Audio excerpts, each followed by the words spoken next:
Bench Tour, November 2019.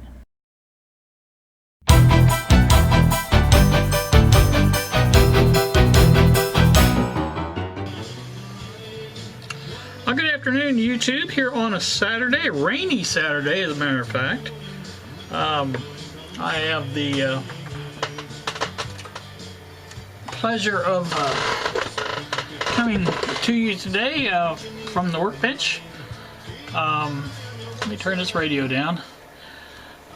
I did have one request to have the tour of the bench, so I'm going to do a quick one. I'm not going to do an in-depth one, but I thought I would do a quick little review of everything I've got going here. And without further ado, let's do that. Alright, where we'll start here is on the bottom right hand corner of the bench itself. This is my Statco, is that the way to pronounce it? Variac and isolation transformer combined.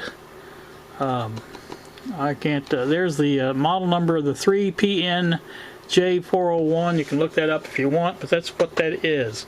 Now it's, I believe it came from the factory as a 4 amp. I've got a 5 amp breaker in it now. I've had it up to 7 amps before, so I know it'll handle it. So, like I said, it powers it's a Variac, which gives me a variable AC. It goes from 0 to 100%. Now at 100%, this provides about 150 volts AC, given my line voltage here. And where that comes out is over here, and let's go over here and we'll take a look at that real quick. You'll have to pardon all the wires plugged in. I'm trying to charge up a camera. The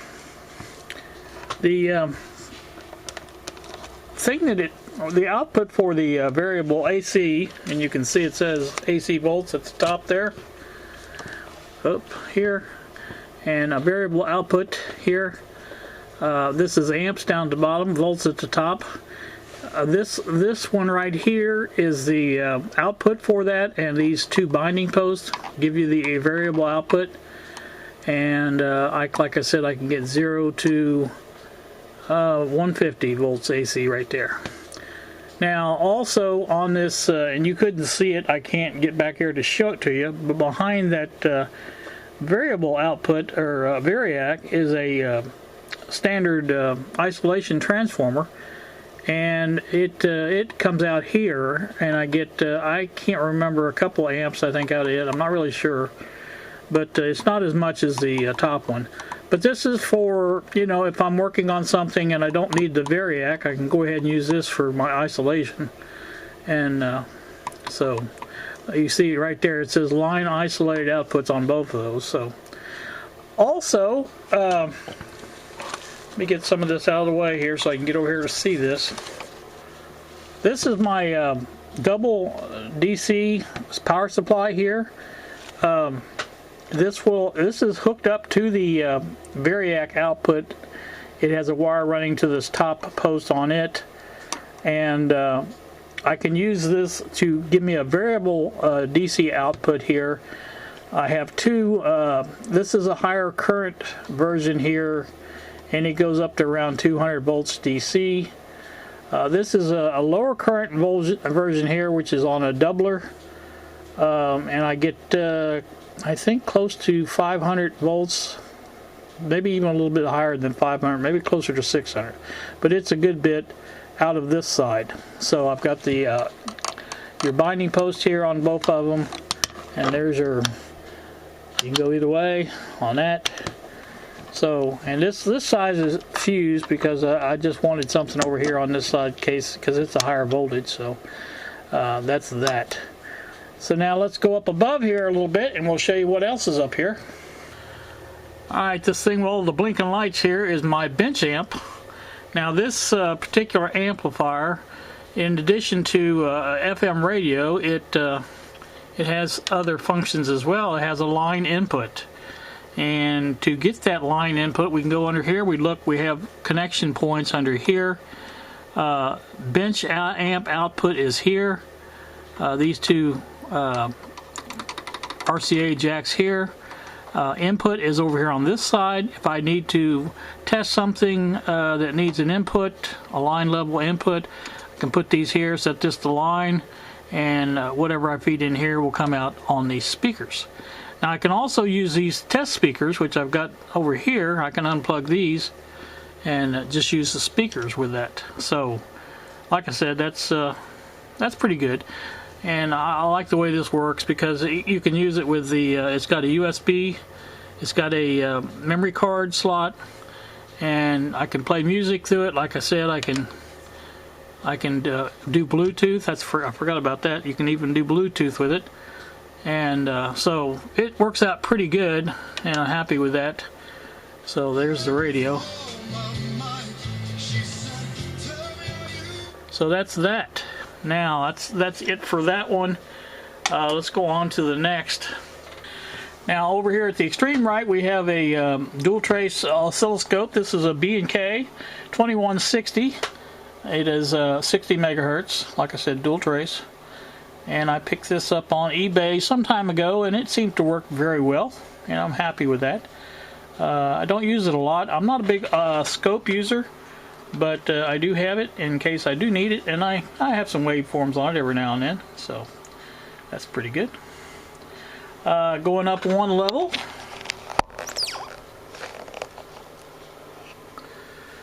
the meter at the bottom is a Heathkit multimeter. It's I actually got that for free. I can't see the model number. 5284, I think, maybe close to it anyway. I got that for free on the Heathkit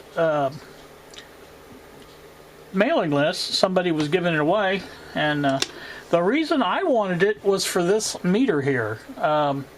It's very handy to use for alignments when you need a low AC range. Like I said, it's off right now, but I can turn on AC right there. And like I say, it needs to be zeroed, but other than that, we can do that here. So like I said, once you zero it, then you can take and use that for AC or measuring your DC. What am I trying to say here? Anyway, I can't get it right on, but it's on the 1 volt range. It's pretty low. I've got a 10 volt range there, so you know, if I need to go up, I can. But anyway, there's that. That's what I use that for, is alignment. That's really the only thing I use it for, because right above that, as you can see there, I think, is my Fluke bench meter. 8010, I'm sorry, 8010A, and I've used that quite often on the bench. Now, all these meters do plug into the bench supply, and everything I've got on the bench plugs into the bench supply, and it goes off when I turn the switch off, the light switch actually. Let me give you a little bit more light here. There we go. It helps a little bit. I don't know if you can even see it down here in the corner, but that's my old clock. I used to have a clock there. I tell you how bad it is. It says 2:39. Of course, I didn't reset it for daylight savings time. It's actually 1:22. Anyway, that's that. Let's go on around the bench. Okay, there you see on the right here is my soldering station. This is a Velleman. Can't even think how you pronounce it, but anyway, variable, and it's been a good one. I've had this ever since I built the bench, I should say.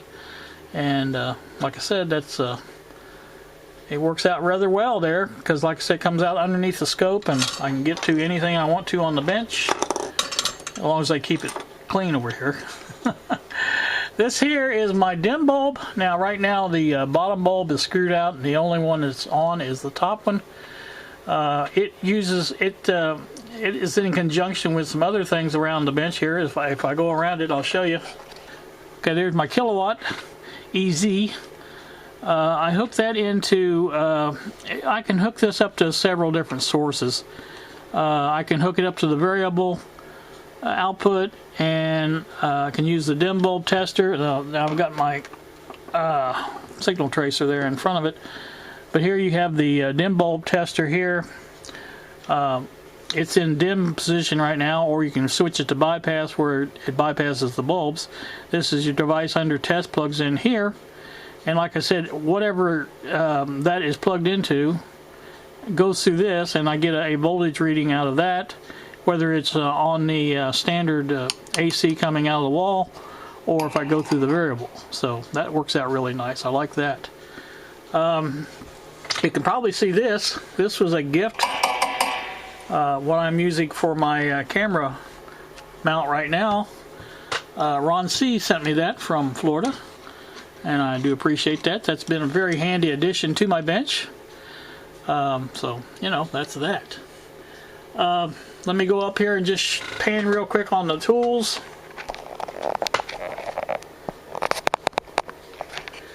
I have a set of nut, I won't say nut drivers, but they're the hex head standard and SA, or standard and metric there. Some wire glue. I have my wire strippers. I have my wire cutters. I have my needle nose pliers. That's another pair of wire strippers. Some hemostats. I have my power screwdriver up there.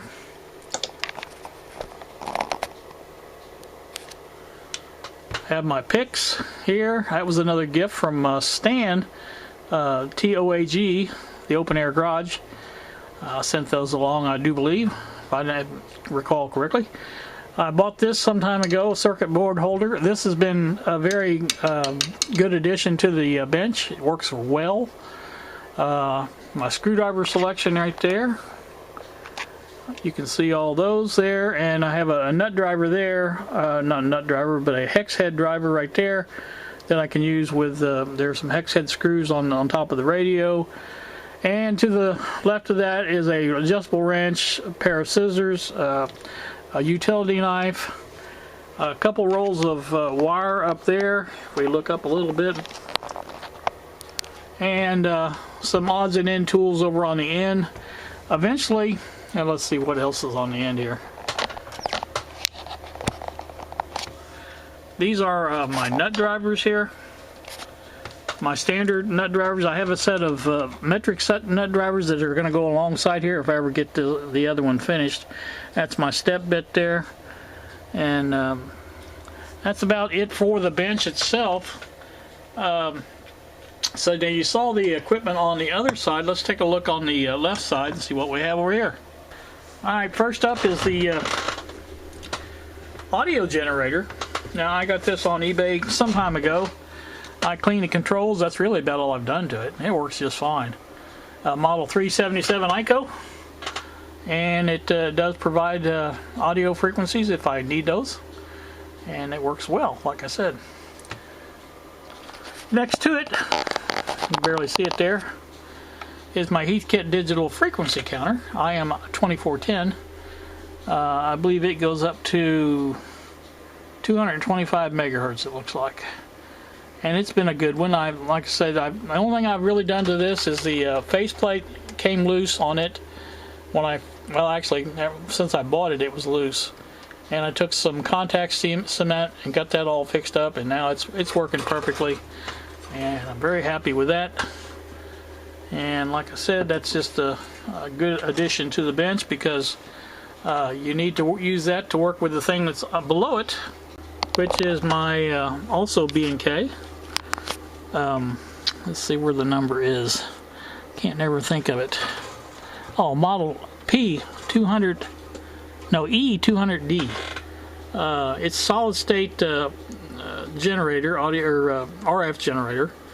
It does have I don't know what range it goes up to. It's got the harmonic bands on the top two bands, but like I said, it goes up to I think 50 megahertz fundamental, and then the rest of it's harmonics. But it does work well.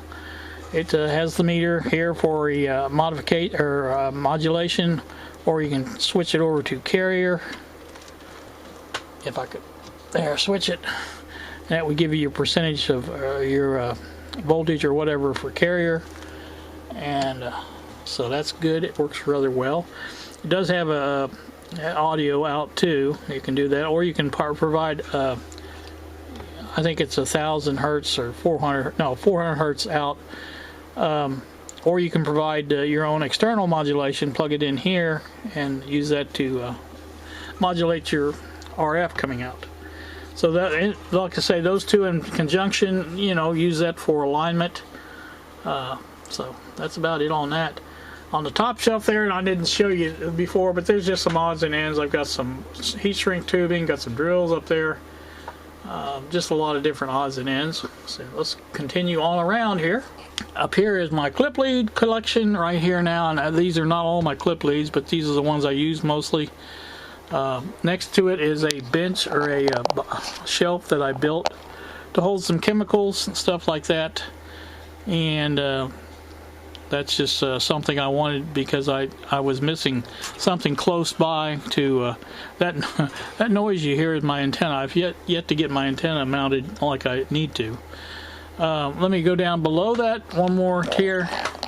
This is my Heathkit capacitor or condenser checker, actually. So I can't think of the model number of it. I think it's just a condenser checker.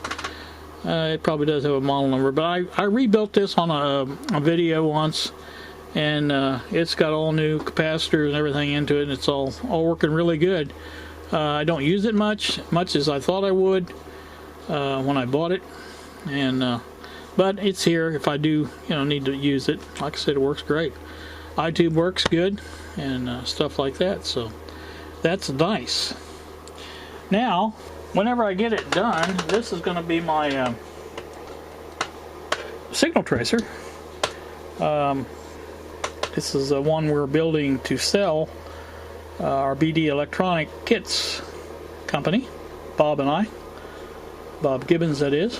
And like I said, this is one of the reasons I wanted it was because of the size. I thought, you know, that would be nice to have something like that, because my other one, which is a Heathkit T4, which I'll drag over here and show you.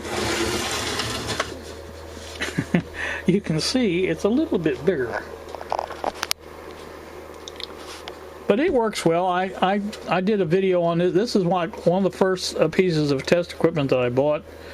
I'm big on signal tracing, on the repairs and things like that, and that's why I bought it.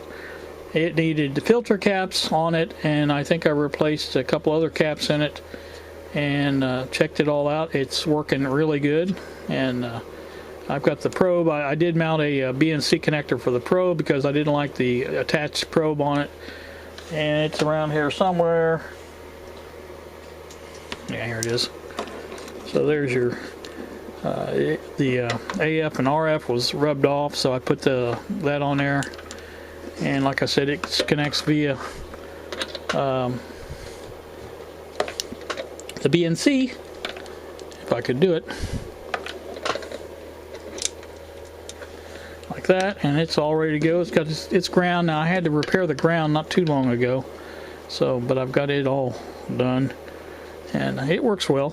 Like I said, I use it on occasion for this and that. Like I said, if I can't get my if I'm having difficulties getting the solid state one to work, it's not really difficulties, but we've done so many modifications on this one that for right now I try to use the other one because of I want something consistent. And like I said, with our modifications we're doing on this to get it ready to sell, it just hasn't been the most user friendly, I guess is what I'd say. But anyway, that's that, and I think that pretty much covers about everything. Now I am working on another project for another additional power supply, and once it gets done, I will have the ability to and I think I'm gonna probably put it over here in the corner next to the signal generator, but I have been working on it, and I did some videos on it early on, and then I can't remember where I'm at now, but I've got to get back on that because I need to get that working. Primarily, it's a DC 300 or 0 to 300 volt DC 100 milliamp supply.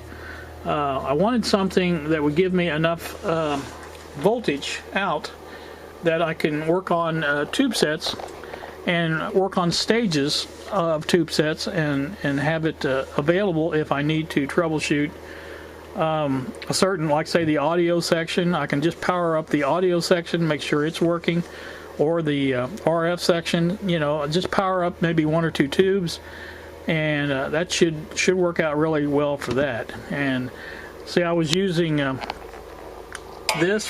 trying to use this for it, but it just didn't work, because if I use my variable output for the filament voltage, which is what I was doing to power the filaments on the tubes, then I couldn't use that DC double DC power supply, because it's based on what this is on, so it would only give me a certain output. So I needed a variable output on the DC side, and that's why I'm building that. So I have a couple other power supplies that I was working on originally, and I haven't been working on them for a long time. But that's I did not even show you one of my other little passions here. I have a ton of these, and you guys know what they are. Digital multimeters. This is the last one I bought. This is a Meter K or Mertec or whatever you want to call it, MK01A, and it is a true RMS meter and auto ranging, and it works well. I was really surprised at the price. I think we only give $10 or $12 for these, so I thought this was a really good buy, and it has been a good meter. But with my fluke meter on the bench, I just use it 9 times out of 10. Unless I need 2 meters, then I'll go ahead and grab this one.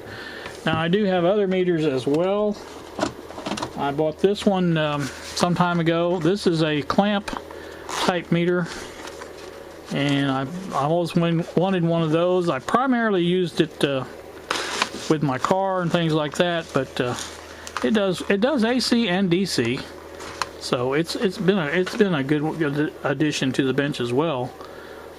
So you can see it goes up to 100 amps. So it's been pretty decent. Like that a lot. Like I said, that's kind of my passion, is my meters. Now I've got another auto ranging DMM. I bought this a long time ago. It's a Victor. I'm getting it on my thing here, but it's a little pocket type. You can see it right here. And it works well too. It's got some, like I say, it's a good function on it.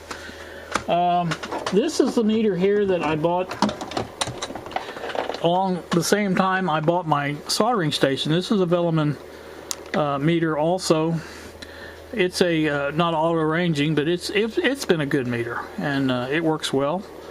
And like I said, I bought it the same time I bought my soldering station. So like I said, that's what I used to use before I bought the Meter K or Mertec, whatever you want to call that thing. But I also bought a capacitance meter. This was kind of a joke. You can see the brand name on it, the FTIKE. It's supposed to have been Fluke, I think. They were trying to copy or whatever. It kind of works, and I'm not really sure. I think I get better accuracy out of the DMM than I do out of this, but it wasn't that expensive, and I thought I'd try it and see. So that's another meter I've got. And then, yes, I have more. This was one I had back when I had my shop in the 80s. I built this heat kit here, 2215. You can see the IM2215, and it still works. Right now I'm using the leads from it for the Heathkit multimeter on the bench there, the 5284. And so, like I said, I do have that, and I use it still every now and then, but like I said, it's not as useful when you've got all these other nice meters to use. So I have one other one that I was given, Bill, old 64 Goat, give me this one, and it needs to be calibrated, but it does work. So, like I said, it's still working.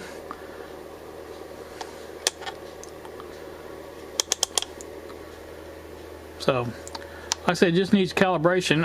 I know how to calibrate it, I just haven't gotten around to doing it. But one of these days I'll get that done. And I think that's just about it. I had another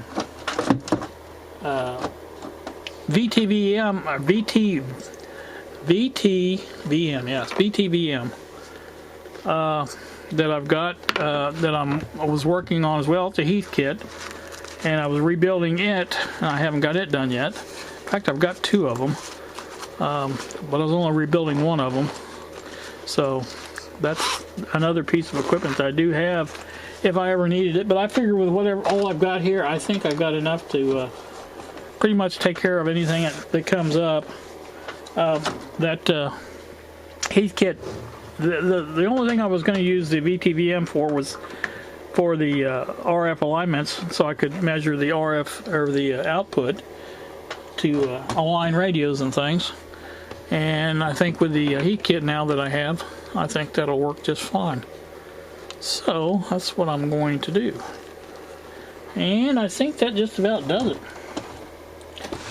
Let me switch our view here over here, and we'll finish this up.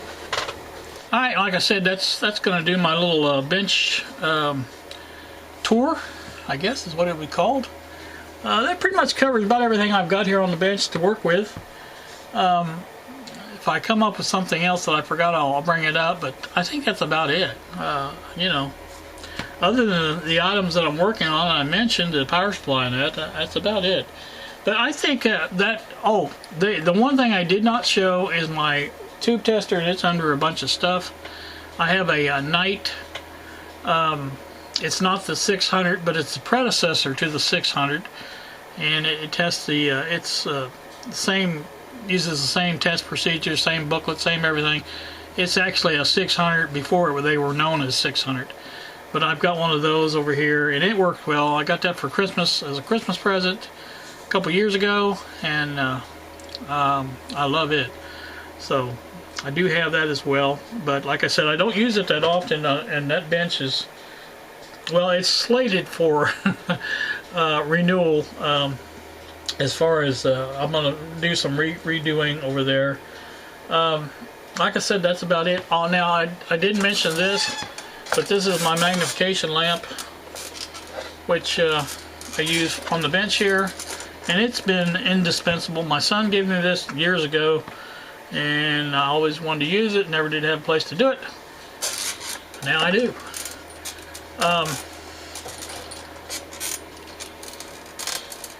The other thing, like I said, is the what was I say? I forgot now what I was saying, but I was talking about something.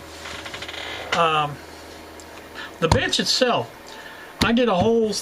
That was like my first video series on this, was building this bench with the pegboard and all that, and this is all one unit. When I say that, I mean it does come apart. But I mean, it bolted together, the bench and the pegboard behind it, the backing plates. There are shelves up there. I've got shelves on this side, all around. You can see them in the background there. I've got shelves there. And I've got a lot of shelf space, but I never do have enough. So, you guys that work on stuff like this know that's true. You just never have enough space, because you love to get another radio and stuff like that. So, now that reminds me, I ordered another radio on eBay. I'll flash up a picture of it and you can see what it looks like. Now, I don't know that I'm going to use this in the car, but I ever since I saw these, and I thought, you know, the price that they are is not really that much, and I really kind of like to have a touch screen in the car. Don't get me wrong, the radio in my car that I put in the dual radio has been perfect. It has performed flawlessly, and I'm very happy with it. But you know, when you see these things on eBay and you see videos of people talking about them, and you think, well, you know, that'd be kind of neat to have. So I bought one, $18. I think it was 19 something with tax and stuff. But you know, and you know, it's one of those things like that meter down there I was talking about, the clamp meter. I ordered like 2 or 3 of those before I actually got one, because there was some on eBay that were really good price. I mean, they were like a fourth of the price that I actually ended up paying for that. But those are scams, and I think this might be a scam as well, because there are some other radios just like this that are, you know, they're asking $40 and $50 for. So don't know. We'll find out. One of the things that makes me think it's a scam is because the delivery date, you know how China sellers sometimes will give you a long way off date, and that's what this is. January the 29th. In other words, I can't say nothing to eBay until January the 29th to get my money back. So they've got until January the 29th to use my money if they want, and you know, interest free. So, and it's kind of it's a scam, but you know, I thought I'd give it a try. They have actually, the feedback on it has not been that bad, so I'm thinking, you know, maybe I'll get it, maybe I won't, because I only paid like what, $15, $16 for the radio I've got in there, and it works great. So, you know, we'll see, but no guarantees on that. You know how that works. All right, I have jabbered on long enough and had all my stuff here, and so I'm going to get off here and get some other stuff done, make this video into a video and put it up on YouTube. Thought maybe Bill would make a video by now. I was going to watch his while I was sitting there in my easy chair, and I had to pick up Lexi. I did pick up Lexi this morning at 7:30 at her house. Took her to the place I told you I was taking her to, 45-minute drive. And I made the mistake of telling her that we had a 15-minute buffer, because she stayed in the house for 15 minutes.